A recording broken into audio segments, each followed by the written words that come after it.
Assalamualaikum warahmatullahi wabarakatuh. Selamat bergabung kembali di Lisvika Channel. Nah, di video kali ini kita akan membahas materi IPA Fisika untuk kelas 9, tepatnya untuk materi listrik statis. Jadi bagi adik-adik yang baru bergabung dengan Lisvika Channel, jangan lupa untuk di-subscribe dan juga nyalakan lonceng notifikasinya agar adik-adik tidak ketinggalan informasi-informasi terupdate dari Lisvika Channel, termasuk penjabaran materi-materi yang sedang ada dipelajari di sekolah. Oke, sekarang kita lihat dulu mind map dari listrik statis untuk pertemuan pertama. Jadi dalam bahasan ini kita akan membahas 5 poin. Yang pertama tentang atom, kemudian tentang muatan listrik, jenis-jenis muatan listrik, kemudian ada alat untuk mendeteksi sebuah muatan dan di mana sih penerapannya dalam kehidupan. Oke, kita lihat dulu untuk bagian yang pertama, yaitu tentang atom. Nah, hal yang harus ada diketahui bahwa setiap benda apapun itu pasti bisa kita pecah-pecah menjadi bagian-bagian, dan bagian yang paling kecil dari suatu benda itulah yang kita sebut sebagai atom. Jadi dengan kata lain, atom bisa kita artikan sebagai bagian terkecil dari suatu benda. Nah, kalau kakak gambarkan, misalnya ini ada sebuah atom, oke ya, dalam ukuran yang bisa kita lihat dengan mata telanjang. Tapi sebetulnya kalau dalam kehidupan, atom itu nggak bisa kita lihat ya, karena dia merupakan bagian yang paling kecil atau yang sangat kecil dari suatu benda. Dan sama halnya kayak manusia itu kan punya tangan, punya kaki, punya kepala, dan lain sebagainya. Atom juga punya bagian-bagian tertentu. Dan atom itu kalau kita bagi atau kita rincikan, dia terdiri dari pusat yang di tengah ini, ada muatannya positif, kemudian ada bagian yang tidak bermuatan, dan ada bagian yang bermuatan negatif yang berada di tepi atom. Nah, bagian-bagian ini kita sebut, bagian yang bermuatan negatif ini kita sebut dengan elektron. Ini elektron, atau kita lambangkan dengan E-. Kemudian ada bagian yang bermuatan positif pada pusat atom atau pada inti atom, ini kita sebut dengan proton, atau kita simbolkan dengan P. Kemudian ada bagian yang tidak bermuatan, ini kita sebut dengan neutron. Neutron itu kita lambangkan dengan N kecil. Oke ya, itu untuk bahasan tentang atom. Nah, kemudian kita lanjut untuk poin selanjutnya, yaitu tentang muatan listrik. Oke, untuk poin yang kedua, muatan listrik. Nah, setiap muatan listrik inilah yang menimbulkan adanya suatu listrik pada sebuah benda. Jadi muatan listrik ini sebetulnya muncul akibat pergerakan dari elektron. Jadi antara proton, neutron, dan elektron yang bisa bergerak itu cuma elektron. Kenapa cuma elektron? Karena elektron itu kembali lagi kita lihat di gambar, dia berada di posisi bagian luar dari sebuah atom. Oke ya. Jadi untuk muatan listrik ini dia merupakan besaran fisika. Simbol dari muatan listrik bisa kita simbolkan dengan Q. Kemudian satuan dari muatan listrik ini sesuai dengan nama ahli yang menemukannya, yaitu Coulomb. Sehingga bisa kita singkat dengan C besar. Oke ya, itu untuk muatan listrik. Kemudian hal yang harus ada diingat lagi adalah di sini untuk mengubah satuan muatan listrik, atau bisa juga kita sebut dengan konversi satuan. Oke. Nah, di sini akan bikinkan tanggal satuannya, ada Coulomb, kemudian ada milicoulomb, ada mikrocoulomb, dan ada nanocoulomb.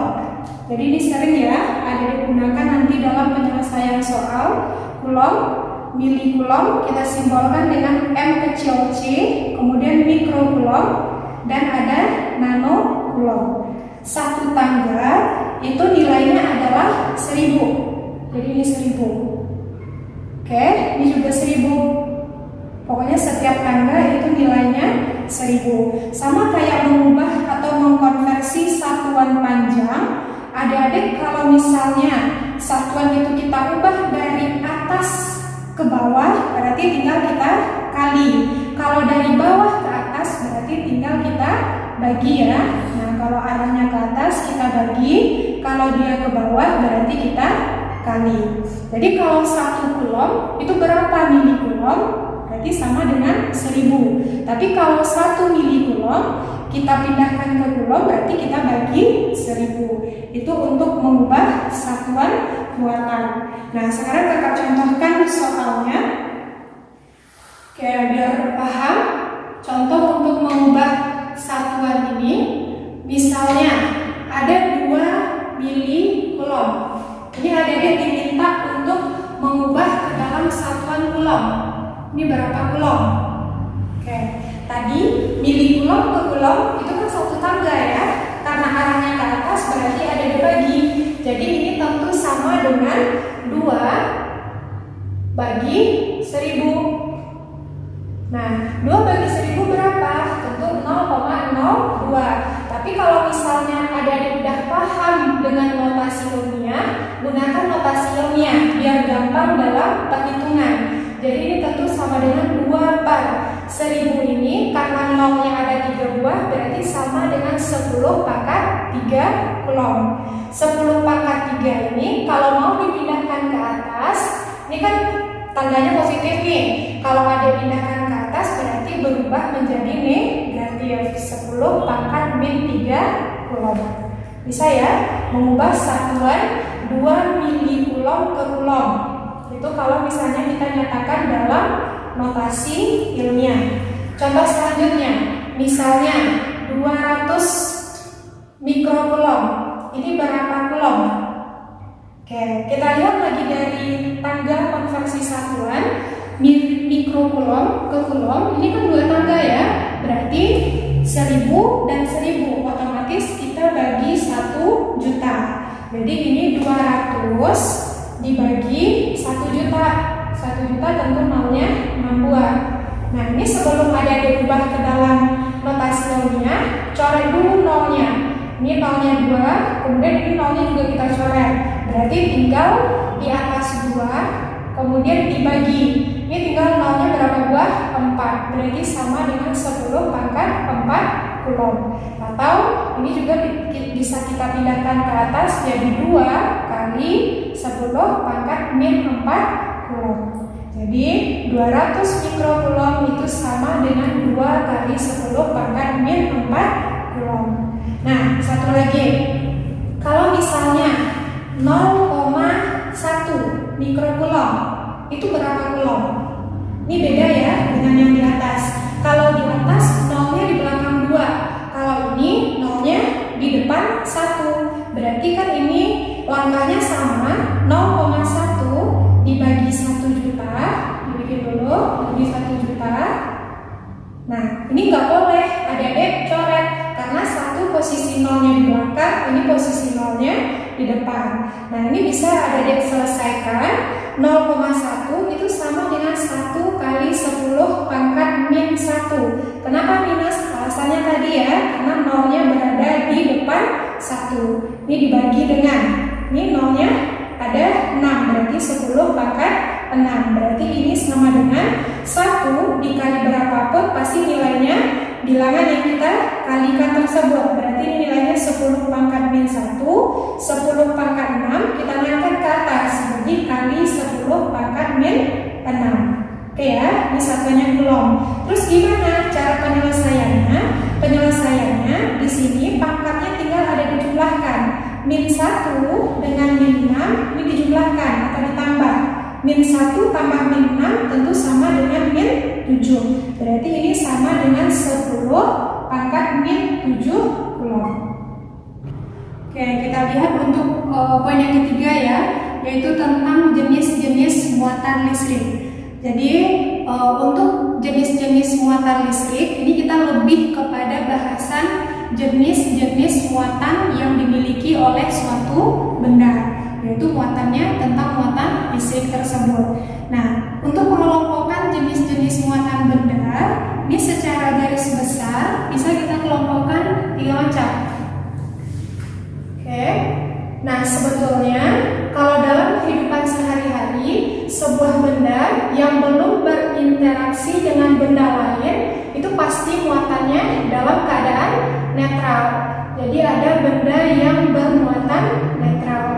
Kemudian yang kedua, ada benda yang bermuatan positif. Muatan positif. Nah, lawan dari positif berarti ada benda yang bermuatan negatif. Oke, apa yang membedakan ketiga buah benda ini? Tentu bisa kita lihat dari jumlah muatan positif dan muatan negatifnya.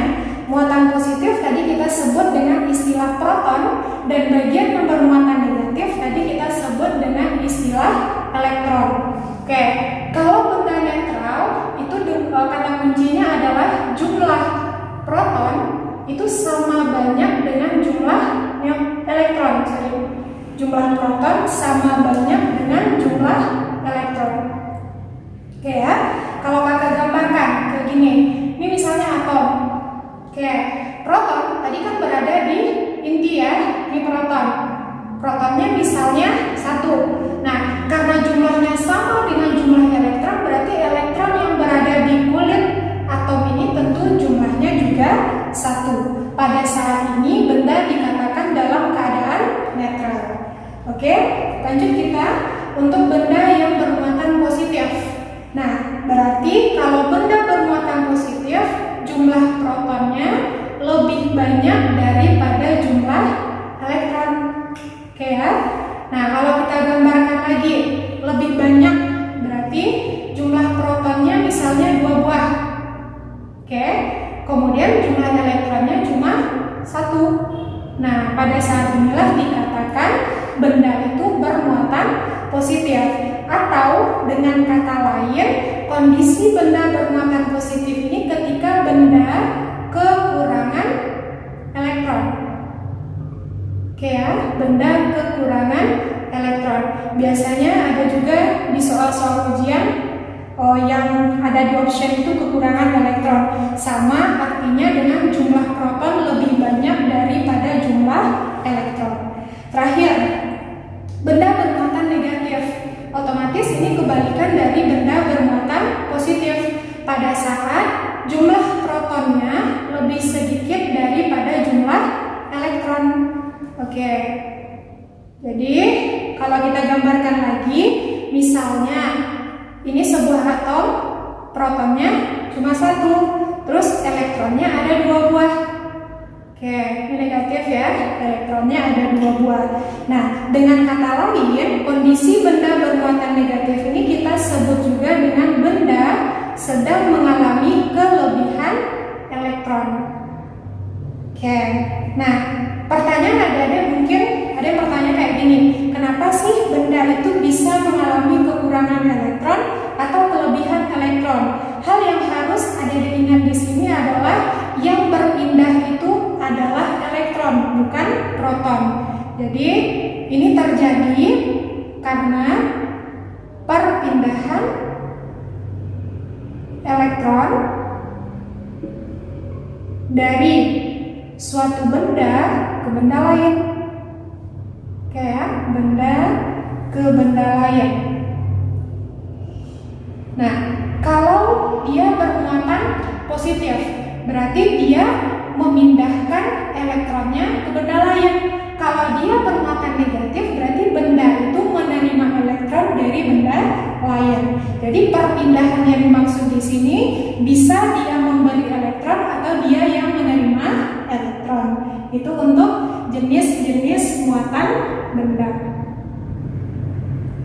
Oke, sekarang kita lanjutkan untuk alat pendeteksi muatan. Jadi untuk option D, alat pendeteksi muatan.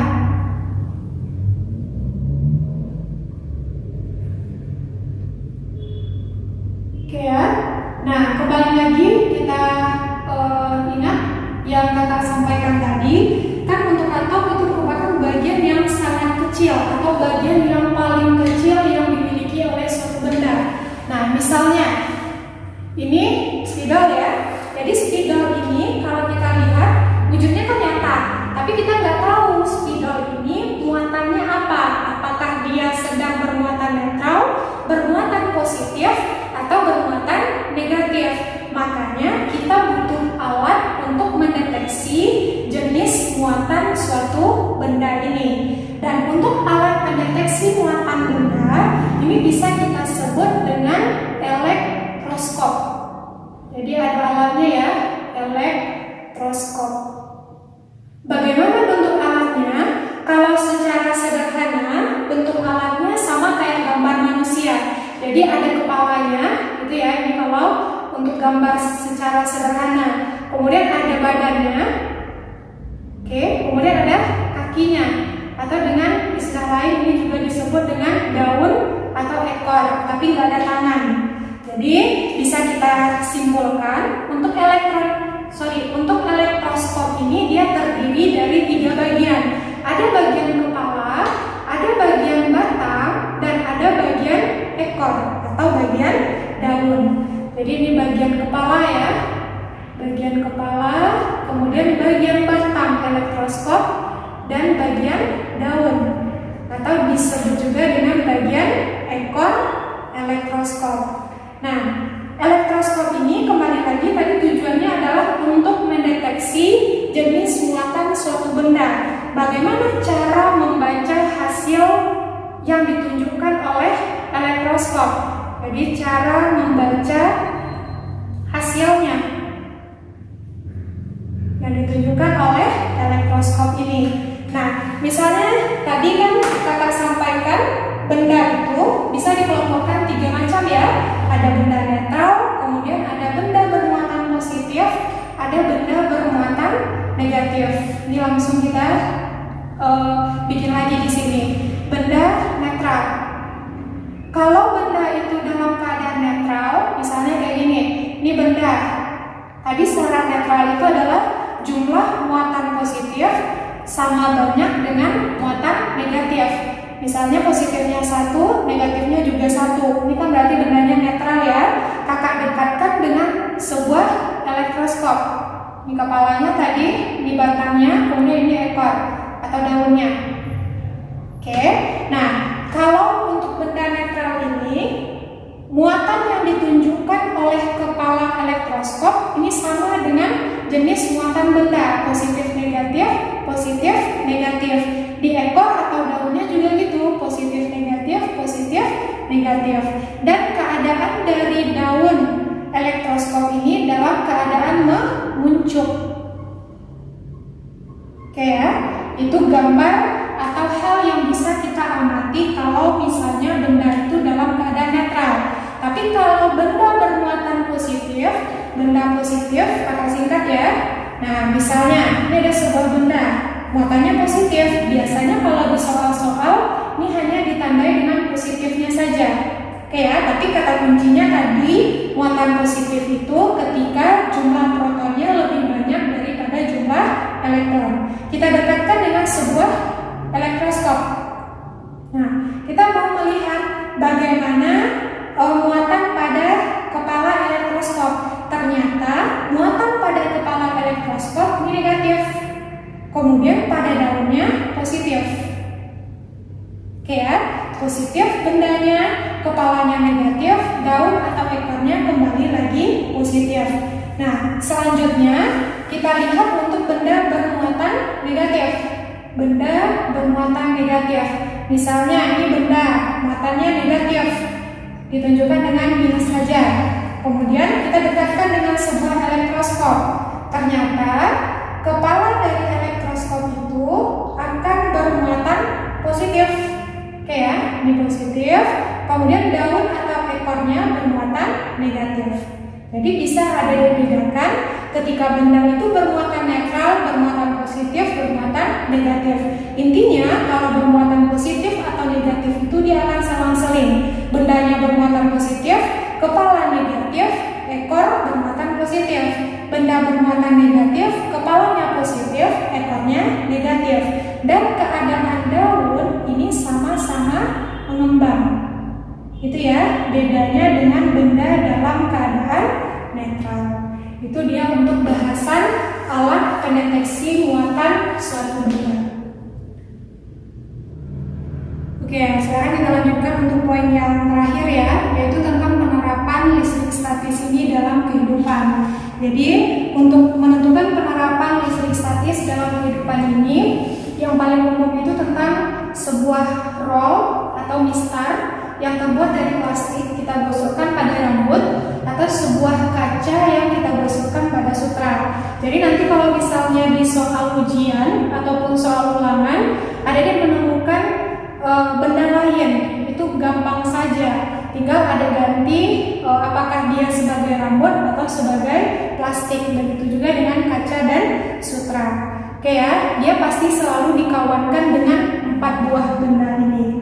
Oke, kita lihat dulu untuk rambut dan plastik. Tadi kakak sampaikan, setiap benda yang belum berinteraksi dengan benda lain, pasti benda itu akan bermuatan netral. Jadi mula-mula si rambut ini dalam keadaan netral, di mana muatan positifnya sama banyak dengan muatan negatif. Begitu juga dengan plastik. Jadi plastik ini sebelum dia kita gosokkan pada rambut, muatannya dalam keadaan netral. Oke. Kemudian kita gosokkan, keadaan setelah digosokkan, ini kita gosokkan ya, digosok. Maka keadaan setelah digosokkan itu ternyata muatan negatif atau elektron dari rambut itu pindah ke plastik. Jadi kalau kakak gambarkan, ini misalnya rambut tadi, ini plastik. Setelah kita gosokkan, elektron dari rambut pindah ke plastik. Itu prosesnya. Elektron dari rambut pindah ke plastik. Oke. Nah, jadi karena elektron dari rambut ini sudah pindah ke plastik, maka otomatis rambut tinggal punya proton saja karena elektronnya sudah pindah ke si plastik. Dan secara otomatis juga muatan elektron pada plastik jadi 2. Yang awalnya 1 dan muatan positifnya tetap 1. Oke ya, berarti keadaan setelah digosokkan, rambut itu akan bermuatan positif dan plastik dalam keadaan bermuatan negatif. Oke, lanjut untuk permasalahan atau penerapan yang kedua, yaitu sebuah kaca yang digosok dengan sutra. Sama kayak tadi, kaca dan sutra sebelum kita gosokkan atau sebelum kita interaksikan, kaca itu dalam keadaan netral. Muatan positifnya 1, muatan negatifnya 1. Misalnya kayak gitu. Sutra juga dalam keadaan netral. Muatan positifnya 1, negatifnya juga 1. Kemudian kita gosokkan. Oke ya, kita gosokkan. Ternyata hal yang terjadi sama kayak rambut dengan plastik, di mana muatan negatif atau elektron pada kaca pindah ke sutra. Otomatis si kaca bermuatan positif dan sutra menjadi bermuatan negatif. Oke, jadi prosesnya itu elektron dari kaca pindah ke sutra. Ke sutra ya. Oke, itu prosesnya. Jadi supaya Adik-adik gampang dalam mengingat proses yang terjadi untuk penerapan listrik statis ini, Adik-adik bisa pakai cara cepat dari Lismika Channel, di mana kita meningkatnya itu adalah dengan butik kasut. Oke ya, butik kasut. Oke, jadi but ini untuk singkatan rambut, sedangkan IKA atau IK ini untuk singkatan plastik. K untuk singkatan kaca, sut untuk singkatan sutra. Nah, untuk muatannya setelah kita gosokkan tadi, rambut akan bermuatan positif dan plastik akan bermuatan negatif. Ini keadaan setelah digosokkan. Kaca juga gitu, kaca bermuatan positif dan sutra bermuatan negatif. Prosesnya gimana? Elektron pindah dari rambut ke plastik dan elektron juga pindah dari kaca ke sutra. Ini cara cepat yang kita gunakan dalam Lisvika Channel. Oke, adik-adik, itu untuk penerapan listrik statis dalam kehidupan. Nah, sebelum kita tutup, kita kembali bikin ringkasan dalam mind map-nya. Jadi di sini atom tadi merupakan bagian terkecil dari suatu benda. Dia terdiri dari 3 bagian ya. Ada yang disebut dengan proton, kemudian neutron, dan elektron yang bermuatan negatif. Terus muatan listrik. Muatan listrik ini merupakan besaran fisika yang muncul akibat pergerakan elektron suatu benda, di mana muatan listrik ini kita simbolkan dengan Q dan satuannya adalah Coulomb, sesuai dengan nama ahli yang menemukannya, atau kita singkat dengan C. Jenis muatan listrik yang dimiliki oleh benda, di mana benda bisa kita kelompokkan 3 macam. Ada benda yang netral, muatan positifnya sama banyak dengan muatan negatif, kemudian benda bermuatan positif dan benda bermuatan negatif. Kemudian alat untuk pendeteksi muatan ini bisa kita gunakan alat yang namanya adalah elektroskop. Oke, kemudian penerapannya bisa kita singkat dengan butik kasut ya, rambut dan plastik, dan kaca dengan sutra. Oke, ini kasut. Oke, itu dia untuk penjabaran listrik statis bagian pertama. Semoga bermanfaat, dan bagi adik-adik yang belum subscribe Lisvika Channel, silahkan di subscribe juga. Jangan lupa like, komen, dan juga nyalakan lonceng notifikasinya agar adik-adik tidak ketinggalan updatean dari penjabaran materi yang dipelajari di sekolahnya. Oke, assalamualaikum warahmatullahi wabarakatuh.